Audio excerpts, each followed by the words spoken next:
Sir आज एक camp चलाया जा रहा है, तमाम बच्चे इसमें शिरकत ले रहे हैं, 300 से अधिक बच्चे। सर मकसद क्या है इस कैंप का? ये एनसीसी का ये एनुअल ट्रेनिंग कैंप है जो कि बी सर्टिफिकेट और सी सर्टिफिकेट के जो कैंडिडेट्स एलिजिबल होते हैं उनको उनके लिए ये एक ज़रूरी है ये कैंप करना। और इस कैंप के बिना वो न तो अपना आगे बी सर्टिफिकेट का एग्ज़ाम दे पाएंगे। इस कैंप का मकसद है कि साल भर की जो ट्रेनिंग हम इन लोगों को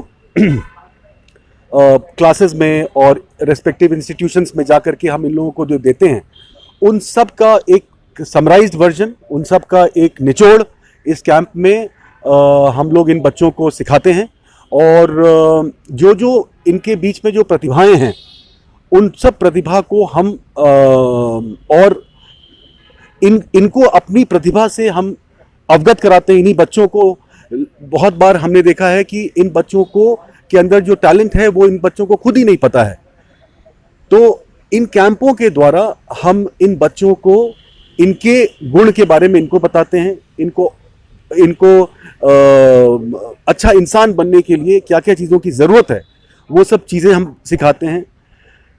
एक बहुत बड़ी बात है वो है भाईचारा की, एक कमराडरी की, जो कि armed forces as an organisation में बहुत ज़रूरी है। उस कमराडरी की स्पिरिट कैसे डेवलप हो सकती है वो इस कैंप के द्वारा हम इनको बताते हैं।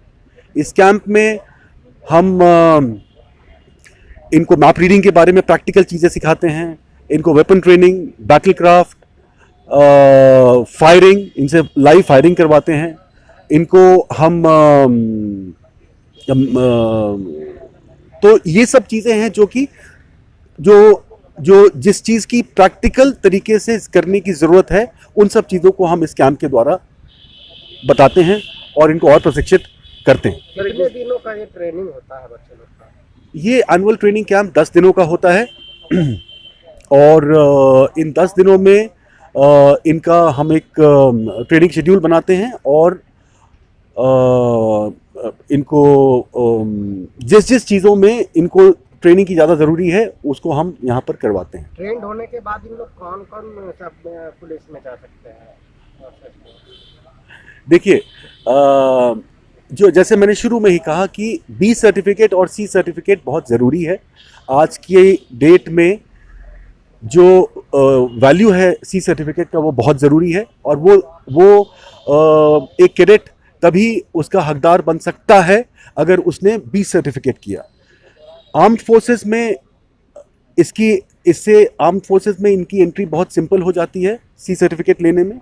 अगर बच्चा बी ग्रेड से सी सर्टिफिकेट पास बी ग्रेड हासिल करता है सी सर्टिफिकेट में और उसको 60 नंबर अपने यूनिवर्सिटी में के एग्ज़ाम में आते हैं तो वो सीधे डायरेक्ट एसएसबी के लिए एंटाइटल हो जाता है, यानी कि उसे कोई रिटर्न एग्ज़ाम देने की ज़रूरत नहीं है। ये एक बहुत बड़ी चीज़ है कि उसे ऑफिसर ग्रेड में सीधे एसएसबी के लिए वो क्वालिफाई करता है। सर एक सवाल है, सबसे महत्वपूर्ण सवाल, अग्निवीर को लेकर तमाम राज्यों में अलग अलग चीज़ों को सुनने मिल रहा है। बच्चों लोग में जो आने वाले जवान हैं उनमें एक अलग भ्रांतियाँ फैल रही हैं। कुछ जो जवान है वो समझ रहे हैं इन चीज़ों को, उनके लाभों को समझ रहे हैं। आप बतौर एक सीओ होने के नाते आने वाले जो जवान हैं, आने वाले जो देश के भविष्य हैं, उनको क्या कुछ मैसेज देना चाहेंगे? पहले तो मैं ये बोलूँगा कि ये एक अग्निपथ एक योजना है जो कि सरकार ने इम्प्लीमेंट किया है और इस अग्निपथ योजना में जो शामिल होंगे वो होंगे अग्निवीर। ये योजना कुछ सोच के बनाई गई है ताकि जो हमारी आर्म्ड फोर्सेस कल होकर के जो बनेगी वो ज़्यादा स्किल्ड होगी, ज़्यादा एजाइल होगी, ज़्यादा ट्रेंड होगी। क्योंकि जैसी योजना बताती है, योजना जैसे बताती है कि उन्हें 17 साढ़े 17 से 21 साल की उम्र में हम इनको एनरोल करेंगे। जो एनरोलमेंट का जो तरीका होगा वो भी बहुत ट्रांसपेरेंट होगा, बहुत पारदर्शी होगा और कड़ा होगा। यानी कि जो बच्चे, जो कैडेट उसमें सेलेक्ट होंगे वो बहुत अच्छे होंगे।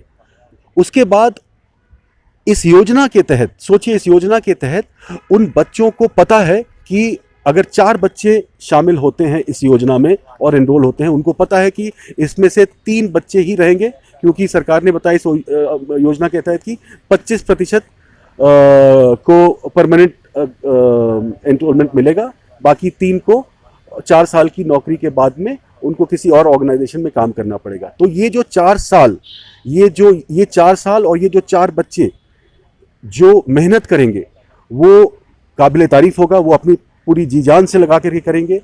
उन्हें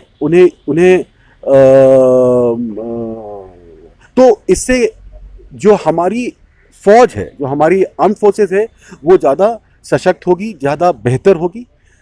उम्र को ध्यान में रखते हुए एक ऐसी उम्र में इन बच्चों को हम एनरोल करेंगे जिससे कि वो जो आज की आर्म फोर्सेस की रिक्वायरमेंट है, टेक्नोलॉजी से भी होना चाहिए, एजाइल होना चाहिए, ये सब चीज़ें उन बच्चों के द्वारा हमें इस आर्म फोर्सेस को मिलेगी।